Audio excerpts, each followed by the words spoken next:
Next up, guys, we've got Jarno Errens taking on Youssef Zalal.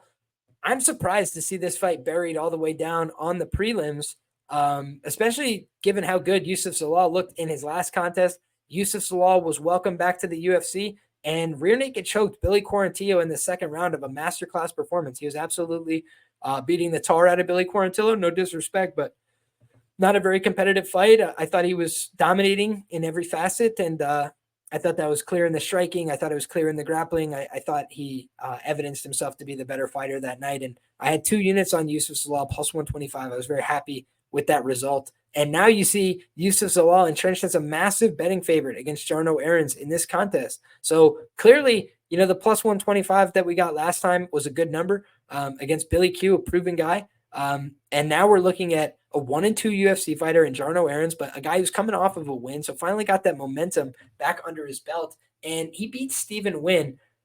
Honestly, I was a little disappointed by Jarno, and I say that as a guy who was impressed by the performance, impressed by the win, happy he came through, but I was a little disappointed because I thought he could have gotten him out of there. I thought he had the opportunity to put Steve Nguyen away, and he wasn't able to do that. And you look at the Sung Woo Choi fight, he hurt Sung Woo Choi so badly in that fight at one point. And we've now seen Sung Woo Choi's chin is a huge liability, right? There's just no two ways about it. The Steve Garcia fight, that fight with Jarno Errens, you look at all the other fights he's been hurt, dropped, knocked down, finished. There's been problems for him. And I just think of a guy like Jarno Errens as a guy who maybe didn't have great finishing instincts, but he's got some ability, right? I tweeted out earlier today, I don't mean to keep referencing Twitter, but I just want you guys to know that these footage, like there's footage available of what I'm talking about right now on my Twitter if you want to see it as we're talking about it on the show. But essentially, I talked about Jarno Errens has always had these moments throughout his career on the regional scene in the UFC of brilliance, right? He goes out there and he'll hit a cool throw. He'll hit an awesome strike. He'll throw a cool 2-piece combination. But I don't always see him letting his game flow together, right? I see him as a guy with a lot of good pieces. He's a big guy. He can hit pretty hard. He can hit a nice throw every now and again. He's not a terrible wrestler, but I've also seen him gas out a little bit. I've seen him drop a couple takedowns. I've seen him have some problems in these extended fights. So let's talk about his record, right? He lost to William Gomis, and geez Louise, I just think that's not a great loss to have on your resume. William Gomis is obviously a guy who has not lost yet in the UFC, but he's a guy that's really been struggling to make it to bookings. Went to split decision with Francis Marshall, majority decision with Jarno Errens, and he body kicked Yanis Gamori in the cup and finished him. But in any case, I'm kidding, of course. When you look at his run, hasn't been all that impressive, and now they've got him fighting Joe Anderson Brito, which should be an interesting contest, to say the least. I'll withhold my betting judgments on that one until we get to it on the show. But essentially, I think Jarno Errens is a solid guy, but he's been submitted before. He's been decisioned before. I do think he can get clipped on the feet. Stephen Nguyen landed a couple decent shots in his own right in a fight he was losing. I think Youssef Zalal, let me see the intangibles here, because Youssef is actually going to have a 2-inch reach advantage. They're going to have height parity. Youssef is 2 years younger, roughly, at 27 compared to 29 years of age. So both guys are on the right side of 30 here. Two guys that are both tough, bringing it.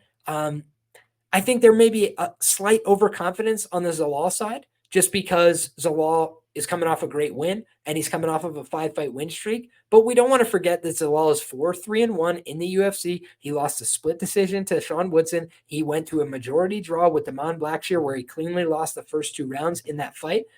He lost to Ilia Topuria. Guys, you want to know a great piece of MMA lore, an absolute gem from the MMA betting archives?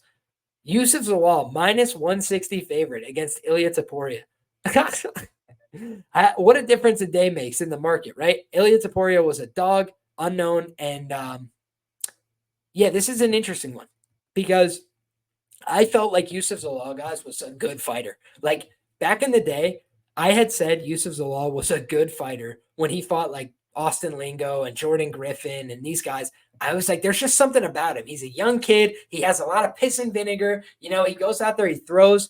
And the one thing about Youssef Zalal that I think is really impressive, guys, is he's never been finished, right? This is a guy who's 4-0 to the knockout, 7-0 career to the submission, and 3-5 in decision. So when he's lost, he got decision by Ilia Topuria, but damn, it was a somewhat competitive fight. He made him grapple. He made him wrestle. He made him, keep pushing for those takedowns. He lost to Sung Woo Choi. He just got out grappled. He got out positioned, out hustled a little bit. He got out wrestled by a big, physical, strong guy. And if you go back and look, guys, when he fought Ilia Topuria, Youssef Zalal was 24 years of age. Ilia was 23 years of age. So they were both really young. Then he fought Sung Woo Choi. Sung Woo Choi was 28. He was 24. He's not even at the end of his physical development. He fights Sean Woodson. He's 24. So again, he fought a lot of times when he was 24, right? This guy is out there fighting. And he was fighting older guys that are a little bit older, a little bit more into their prime. But if you look at this guy's career, he's fought a ton of tough fighters throughout his run. Fought Chepe Mariscal, fought Ilia Topuria, fought Sean Woodson, fought Damon Blackshear, fought Sung Woo Choi. So he's fought a lot of really tough guys along the way. Even Peter Barrett, Jordan Griffin, Austin Lingo, those are all UFC level fighters that he beat along the way. And most of them are no longer with the company. But Billy Quarantillo is the guy who's been sticking around. He's 6-4 in the company, and he was 6-3 heading into that fight where Youssef Zalal audited him. So I think Youssef Zalal is on the up and up right now. I think that Jarno Errens can win more UFC fights, but I do think he's kind of just going along to get along a little bit. I thought last performance was his clear best so far in the UFC, but I think Youssef Zalal would absolutely dunk on Stephen Nguyen. So that's just the way I see it, guys. I think that there's probably a level gap here, but I also don't think it's Youssef Zalal is not a guy you want to be comfortably laying big favorite prices with just because of his nature to fight close with people over time. If you look at his decisions in the UFC, there's a ton of evidence to support that. So in any case, guys, I do think that we've seen a lot better finishing instincts from Youssef Zalal lately. I wanted to mention that. Youssef Zalal, guys, like on his win streak, I think he had finished a kickboxing match, a couple MMA fights, strikes, submissions. He was out there really trying to get after it and prove I can go out there and finish fights. And then he translated it in his UFC reintroduction. So Youssef Zalal, a guy who I was very high on. And I thought that he was my worst prospect call of all time, guys, because I had said, like, this is a serious prospect. Then he loses 3 fights in a row and gets cut from the UFC. And I was like, I am an idiot. I know nothing. I have no idea. And after he won his last fight, I felt vindicated because that was everything I had talked about. I was like, this kid's got pace. He's got passion. He's got aggression. He's got some finishing instincts. Now it's all starting to translate a little bit more as he gets a little bit older. And I don't typically love the Factory X gym, but I think he's probably one of the best guys out of there. His cardio is good. And I think he's going to be ready to go for this fight. But great scrap. And Jarno Errens is not a pushover, man. He might land a couple of big punches in this fight.